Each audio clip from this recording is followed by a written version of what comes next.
Kamusta o gulay mga lalabs? Ang gulay natin.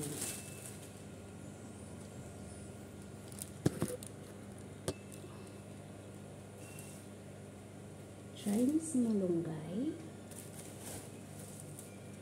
Iba't ibang gulay natin mga lalabs. Iba't ibang dahon ng gulay.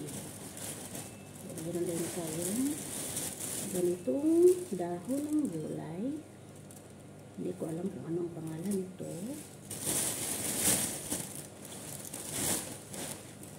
And then, may patula tayo. Patula. Siyempre, may sweet corn din. Ito po yung sweet corn. Apat na sweet corn. Apat siya. Siyempre, magulay tayo mamaya ay parisan natin siya ng karne. Baboy.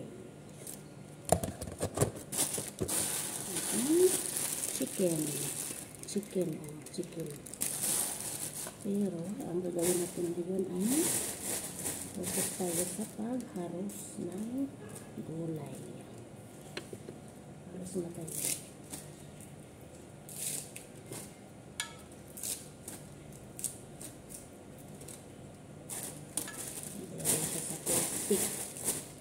Sa plastic muna natin siya ilagay.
Tapos ito harusin mga lalabs. Tingnan natin kung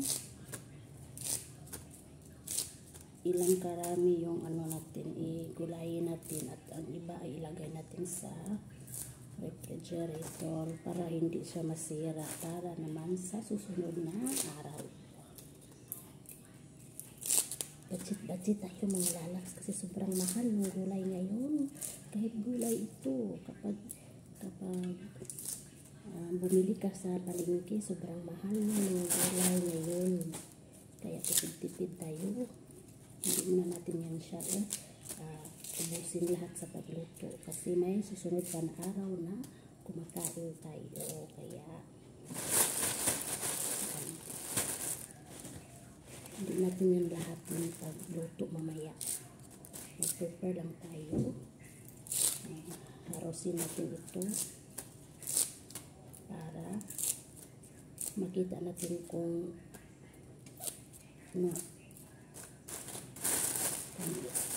ubusin na natin ng pagluto or kalahati lang. Siyempre hatiin lang mga lalabs kasi nagtipid tayo. Sobrang mahal ngayon ng mga gulay. Kaya tipid-tipid pag may time. Tipid-tipid tayo pag may time mga lalabs.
siya.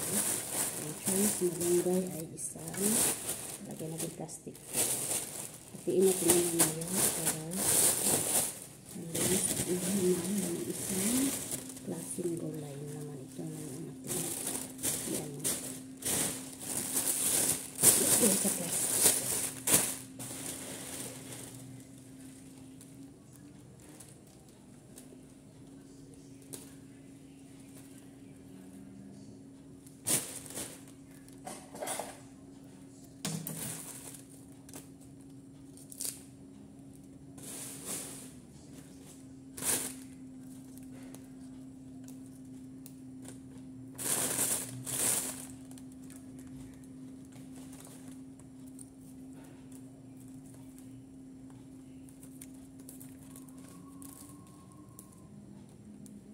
Kain ba kayo ng ito ay ilagay sa ihalo sa karne, sabaw ng karne, ihalo mo ito.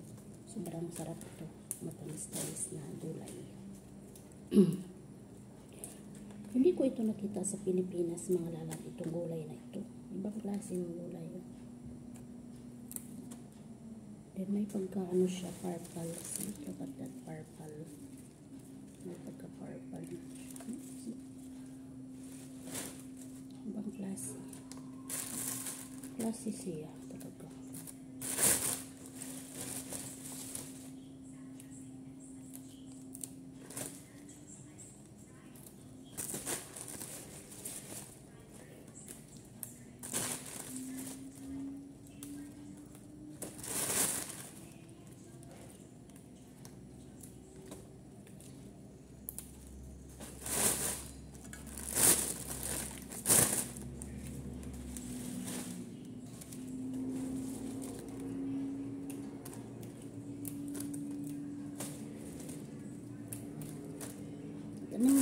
Itong niya, ito siya, kukunin pa ito, pwede pa na ito gulayin, ganyan siya, kukunin yung skin niya, ganyan, yan, ganyan siya, ayan, kunin siya, pwede din ito siya ihalo sa ating gulay, mga lalabs yung isda niya, so, malambot na ito siya kainin kasi kinuha na yung mga skin, para lutuin mamaya. Ihalo dito sa mga dahon-dahon.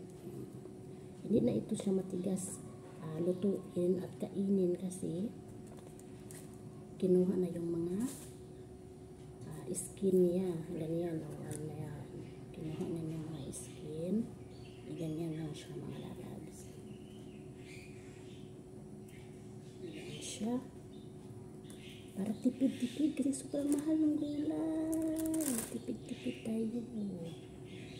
Sobrang mahal talaga ng gulay mga lalabs. Kaya dapat marunong tayong magtipid.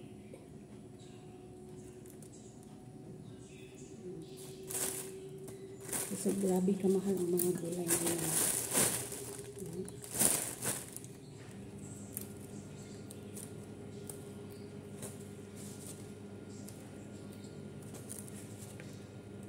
Ganyan lang siya dapat mga lalabs. Dapat tayo marunong magtipid kung ano ang meron tayo sa ating bahay. Kasi pag hindi tayo marunong magtipid, ay naku, kawawang bulsa natin. Ang hirap pa naman ngayon, magtrabaho mga lalabs, kumita ng pera. Nakakapagod, diba? Araw-araw na lang, diba? And then araw-araw tayo kumakain. Dapat marunong tayo magtipid.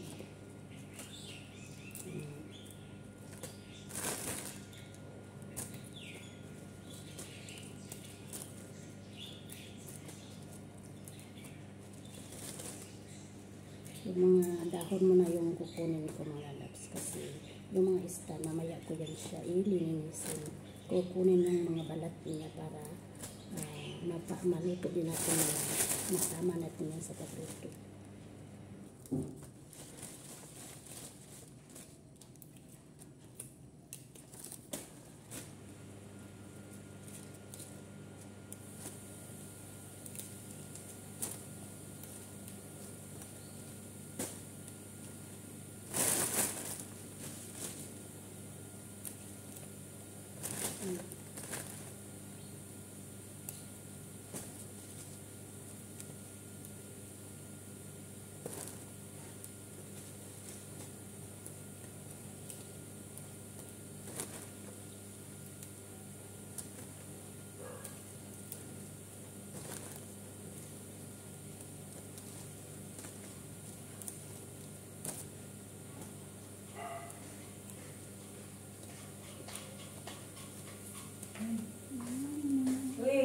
Dumpling, you're looking for Yaya.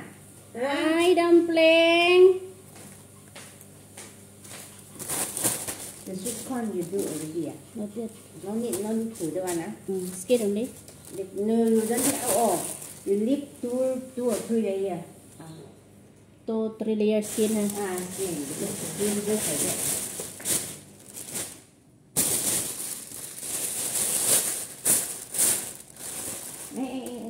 This one packet. Yeah. This one I separate pan. first. No, I take out the skin. That one. No, this one you put one packet. Yeah, or two. that one. This No, one. this one too big. Otherwise, too big. This one for other things. Put like smaller one. Okay. So big.